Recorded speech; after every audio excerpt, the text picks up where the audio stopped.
Hello friends, welcome to IICS platform. आज है 8th of June और 8th ऑफ जून का करेंगे हम करंट अफेयर। तो चलिए लेक्चर स्टार्ट करते हैं। फर्स्ट न्यूज है national highway authority of India. अब देखो मेरे दोस्तों, आप कई बार ट्रिप पर जाते होंगे। कहां पर? ट्रिप पर, by road. By road, road से आप ट्रिप पर जाते होंगे। अब जाने के साथ साथ आपको बीच में टोल प्लाजा मिलते होंगे। टोल प्लाजा मिलते होंगे जिसको देखकर आपको बड़ी गुस्सा आती होगी। क्यों गुस्सा आती होगी? क्योंकि आपका पैसा कटने वाला है।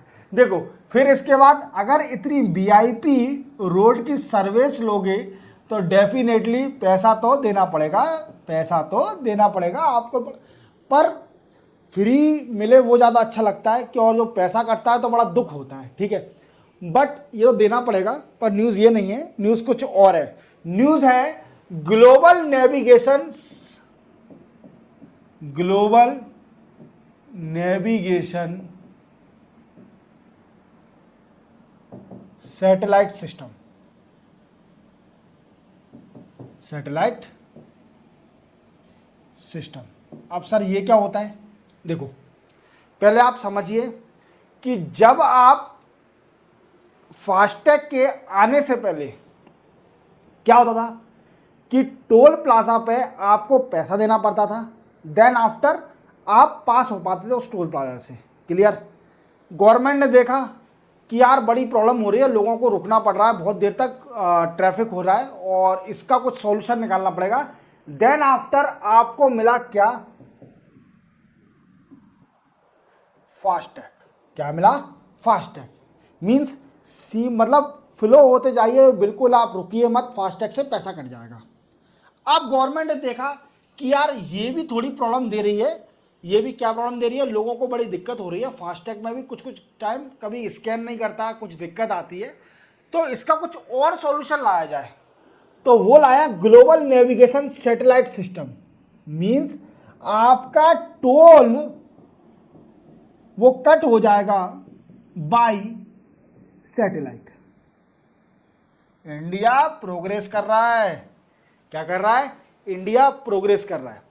अब टोल प्लाजा पर आपको रुकना नहीं पड़ेगा, सैटेलाइट के जरिए आपका पैसा ऑटोमेटिकली कट जाएगा उस स्टेशन पर और आप बिल्कुल भी स्ट्रीमलाइनली फ्लो होते जाएंगे, बिल्कुल रोड पर मजे करते हुए आप ट्रिप अपना जल्दी पहुंच जाएंगे। जो भी है तो आपकी फैसिलिटी, देखो हर चीज़ के लिए कुछ ना कुछ बलिदान करना पड़ता है। आपका पैसा जरूर ज़्यादा बलिदान होगा, बट आपको फैसिलिटी VIP मिलने वाली है। अब देखो, अब क्या होगा कि इसके लिए NHAI ने एक एक्सप्रेशन ऑफ इंटरेस्ट निकाला है। Expression of interest. सर ये क्या होता है? मीन्स ये इसमें इंटरेस्टेड हैं और प्राइवेट इन्वेस्टरों से बोला है कि आप आइए और इसमें कुछ बताइए, आप प्लानिंग करिए इसमें। ठीक है, आइए। पर इसके अंदर एक कंडीशन रख दी है सरकार ने कि जो प्राइवेट इन्वेस्टर होंगे, व्हाट आई मीन्स, जो कि इन्वेस्ट करेंगे किसमें? ग्लोबल नेविगेशन सैटेलाइट सिस्टम में, उनके लिए कुछ कंडीशन है तो हर कोई अप्लाई कर देगा। उनके लिए कंडीशन क्या है? उनके लिए देखो, सबसे पहली कंडीशन है कि जो प्राइवेट इन्वेस्टर है, प्राइवेट इन्वेस्टर, उसका 3 ईयर से उसकी कंपनी का टर्नओवर 1000 करोड़ है। ये कंपनी तो फिर मतलब एकदम फिल्ट्रेशन हो गया, मतलब कई सारे लोग आउट हो गए अप्लाई करने के लिए। हाँ बिल्कुल, 1000 करोड़ कम से कम उसका टर्नओवर होना चाहिए 3 साल तक, कंटिन्यूसली 3 साल तक। ठीक है, या उससे अब। दूसरा, या फिर equivalent of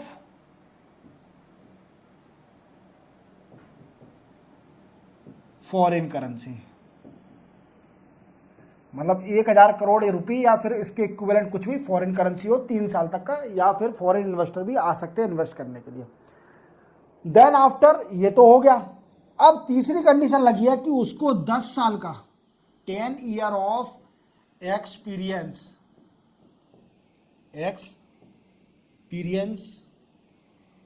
for electronic toll collection. Electronic toll collection का कम से कम उसके पास 10 साल का एक्सपीरियंस होना चाहिए, तो वो कंपनी आ सकती है और इंडिया में इन्वेस्ट कर सकती है, या फिर इंडियन कंपनी हो वो भी इन्वेस्ट कर सकती है अगर उसको ये कंडीशन उसकी फुलफिल हो रही है तो। अब देखिए ग्लोबल नेविगेशन सैटेलाइट सिस्टम में क्या होगा। अगर जैसे मान लीजिए किसी कंपनी को ये मिल गया, टेंडर मिल गया, उसके बाद उस कंपनी को सॉफ्टवेयर बनाना पड़ेगा, किसका, GNSS के लिए सॉफ्टवेयर बनाना पड़ेगा फॉर टोल कलेक्शन।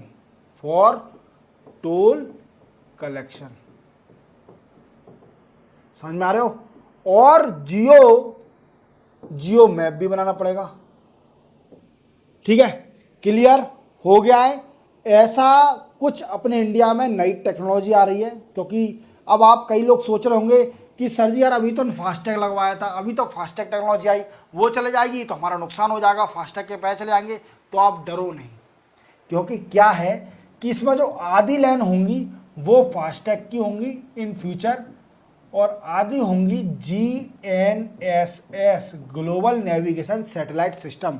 तो जिसको फास्टैग से जाना है वो फास्टैग से जाए, जिसको सैटेलाइट से पैसे कटवाने हैं वो सैटेलाइट से जाए। क्लियर हो गया, इतना क्लियर हो गया। गवर्नमेंट क्या सोच रही है, गवर्नमेंट कुछ अच्छा ही सोच रही है अपने लोगों के लिए, कि अपन जो लेट हो जाते हैं ड्यू टू ट्रैफिक और फास्टैग स्कैन नहीं करता है, बार बार पीछे जाना पड़ता है कि आधे घंटे बाद आपके में आएगा, ये आएगा, जो भी जितने भी डिफिकल्टी हैं उनको रिजॉल्व करने के लिए गवर्नमेंट ने ग्लोबल नेविगेशन सैटेलाइट सिस्टम को लॉन्च कर दिया है फॉर द नेशनल हाईवे के लिए। चलते अपन नेक्स्ट न्यूज पर। दूसरा है अपना ऑटोमेटिक ई मैंडेट। अब ये क्या होता है सर, ऑटोमेटिक ई मैंडेट क्या होता है, क्या आरबीआई ने क्या नया प्रपोज निकाला है, क्या चेंज करे हैं। अब देखो, पहले तो आप समझिए, मेरे अधिकतर दोस्त फास्टैग का यूज़ करते होंगे जिन पर 4 व्हीलर होती होगी, या फिर पेटीएम फ़ोन पे का यूज़ करते होंगे, ये तो मोस्टली करते होंगे जिन पर एंड्रॉयड फ़ोन है। अब इसी को यूज़ करने के साथ उस फ़ोन पे में फास्टैग में आपको पूछना आता होगा कि आप ऑटोमेटिकली रिप्लेसमेंट फैसिलिटी स्टार्ट करना चाहते हैं। What I means automatically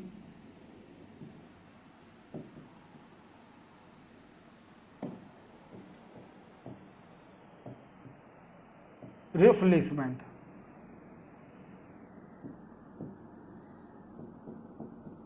facility start करना चाहते हैं। ये क्या होती है सर, ये क्या नई टेक्नोलॉजी बता रहे हो आप। तो क्या होता होगा कि फ़ोन पे में एक कंडीशन होती होगी, या फिर और में आप कंडीशन डाल देते होंगे कि अगर मेरा जो वॉलेट का बैलेंस है, या मेरे फास्टैग का बैलेंस है, या फिर मेरे NCMC, अरे ये क्या है, ये है नेशनल कॉमन मोबिलिटी कार्ड। ये कार्ड क्या है सर जी, ये कार्ड हर जगह यूज में आ जाता है, चाहे बस में जाओ, चाहे मेट्रो में जाओ, चाहे ट्रेन में जाओ, हर जगह इस कार्ड का यूज आता है। तो इसको बोल दिया है नेशनल कॉमन कार्ड है, मोबिलिटी कार्ड, इसको कहीं भी आप यूज कर सकते हैं, ऐसा कार्ड। ठीक है, अब इसका भी बैलेंस होता होगा। तो आपने डिसाइड कर दिया कि अगर मेरा बैलेंस किसी भी फ़ोन पे वॉलेट का, या पेटीएम वॉलेट का, या फास्टैग के वॉलेट का, या फिर NCMC के वॉलेट का, अगर पैसा इतना लिमिट से अगर कम होता है तो मेरे अकाउंट से ऑटोमेटिकली कट के इस अकाउंट में आ जाए। याद आ गया कि आप कई बार आपसे पूछता होगा फ़ोन पे कि आप वॉलेट में कंडीशन डालना चाहते हैं कि नहीं चाहते, या फिर आप हमेशा इग्नोर ही कर देते होंगे, क्योंकि ये कंडीशन मेरे को लगता है ठीक है, वो आपके ऊपर डिपेंड करता है। तो देखो, अब इसमें कंडीशन डालने के साथ आपको पता है कि अभी रिसेंटली क्या होता है कि अगर आपके वॉलेट से पैसा कटा, वॉलेट से पैसा कम हुआ, जो कि आपकी बिलो लिमिट, जो कि आपने डिसाइड करी है लिमिट, वॉलेट बिलो लिमिट से अगर पैसा कम हुआ, तो आपके पास 24 घंटे पहले 24 आवर पहले आपको एक नोटिफिकेशन मिलता होगा कि सर आपका पैसा आपके लिमिट के बिलो जा चुका है और आप इसमें पैसा डाल लो, नहीं तो हम 24 घंटे बाद खुद ही काट लेंगे। क्या? 24 घंटे बाद हम खुद ही काट लेंगे। वो कंपनी खुद ही आपके अकाउंट से काट देगी और उसमें भेज देगी वॉलेट में। क्लियर? अब ये इसके साथ काटने के साथ अब आरबीआई ने इस कंडीशन को रिमूव कर दिया।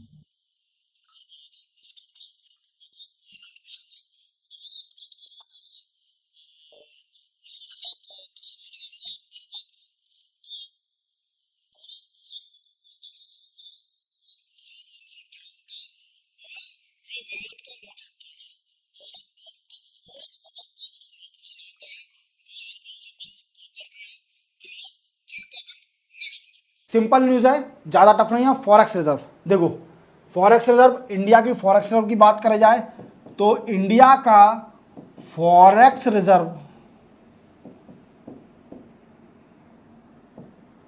अभी है $651.5 billion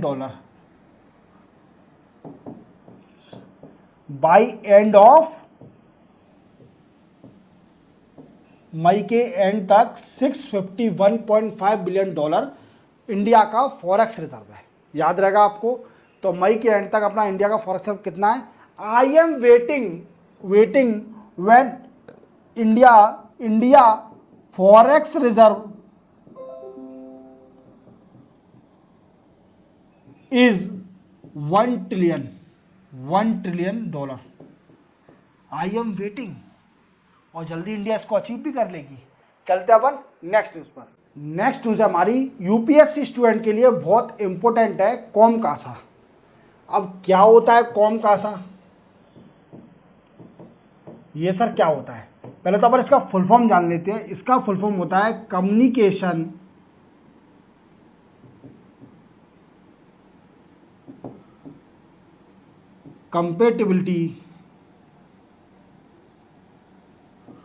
compatibility and security agreement. Sir ये एग्रीमेंट क्या है? ये एग्रीमेंट साइन किया है इंडिया और यूएस ने। इंडिया एंड यूएसए ने ये एग्रीमेंट साइन किया है। कॉमकासा इसको शॉर्ट में बोलते हैं और इसका फुल फॉर्म होता है communication compatibility and security agreement, COMCASA. अब ये एग्रीमेंट करता क्या है? तो इसका काम है मेरे दोस्तों डिफेंस कॉपरेशन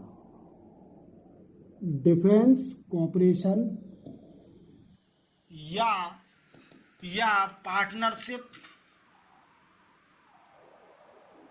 डिफेंस का कॉपरेशन और partnership is the main aim of the COMCASA agreement that sign between India and USA.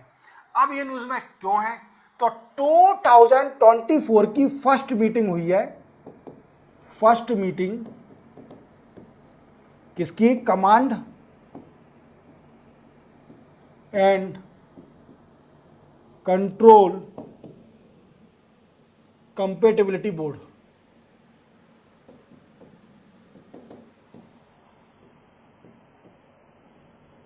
इसकी मीटिंग कहां हुई मेरे दोस्तों?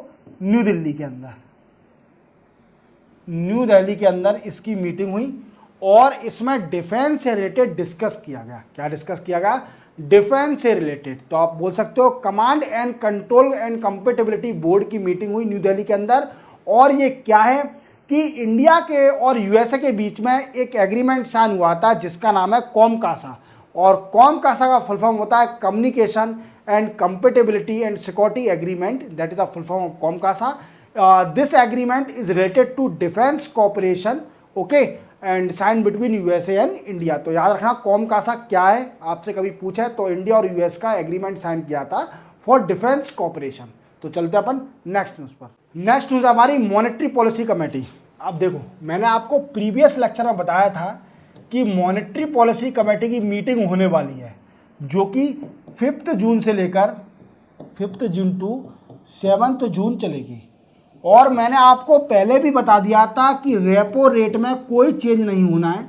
मैंने आपको पहले बताया था, याद हो आपको, शायद मेरे आप अगर लेक्चर रेगुलरली देख रहे हो तो 6.5% ही रेपो रेट रहेगा, इसमें कोई चेंजेस नहीं आएगा। देखना आप, मैंने बताया था, फिर बताया था क्यों चेंजेस नहीं आएगा, due to high food inflation, ज़्यादा फूड का इन्फ्लेशन होने के कारण कोई चेंज नहीं आएगा। इसकी एमपीसी की मीटिंग हो चुकी है और मेरा जैसा बताया मैंने, रेपो रेट में कोई चेंज नहीं आया, रेपो रेट में कोई चेंज नहीं है, रेपो रेट उतना का उतना ही है 6.5%। पर कुछ मेंबर ने बोला था कि इसको 0.25% रिड्यूस कर दो, तो पर नहीं हुआ, वो अलग बात है। तो 6.5% है अभी रेपो रेट। और इसी के साथ आरबीआई ने क्या किया है, आरबीआई ने एक्सपेक्ट कर दिया है, एक्सपेक्ट या मीन्स अपवर्ड बढ़ा दी इंडिया की economy for 2024 to 25 is 7.2% growth होगी इंडिया की। कितनी होगी? 7.2% से ग्रोथ करेगी 2024 और 25 में, जो कि आरबीआई ने पहले कम बताई थी, अब उसको बढ़ा दिया मॉनेटरी पॉलिसी के बाद। क्लियर हो गया? ये छोटी सी न्यूज़ थी। चलते अपन नेक्स्ट न्यूज़ पर। नेक्स्ट न्यूज़ है हमारी डिजिटल पेमेंट इंटेलिजेंट प्लेटफॉर्म। अब क्या होता है ये देखो, आपको मैंने पिछले लेक्चर में एक फाइनेंशियल फ्रॉड के बारे में एग्जांपल दिया था, बहुत अच्छा। अब जो मेरे नए स्टूडेंट मुझसे जुड़ गए हैं उनको मैं एक और बार इस एग्जांपल के साथ समझाता हूं। जैसे आपके पास कभी फ़ोन आता होगा किसी फ्रॉड कंपनी से और वो बोलते होंगे कि हम फ़ोनपे से बोल रहे हैं, फ़ोनपे के एम्प्लॉय हैं, आपका कैशबैक निकल आया है 10,000 रुपीज़ का। कितने का? 10,000 रुपीज़ का आपका कैशबैक आ गया है और आप इसको प्राप्त करने के लिए अपना फ़ोनपे खोलिए। फ़ोनपे खोलने के साथ आपको एक लिंक प्राप्त होगी, उस पर क्लिक कर देना। देन आफ्टर आपके अकाउंट में 10,000 रुपये ऐड हो जाएंगे। आप बड़े खुश हो गए, आपने फ़ोनपे खोला कि 10,000 रुपये फ्री फोकट के हमको मिलने वाले हैं, तो आप बड़े खुश, आपने खोला फ़ोनपे। फ़ोनपे खोलते ही आपके 10,000 रुपये कहीं चले गए। कहीं का चले गए? आपको फाइनेंशियल फ्रॉड हो चुका है, आपके पैसे गए, आपने उस नंबर पर कॉल लगाया पर वो कॉल नहीं गया, मोबाइल बंद हो गया, तो आपके संग हो चुका है फाइनेंशियल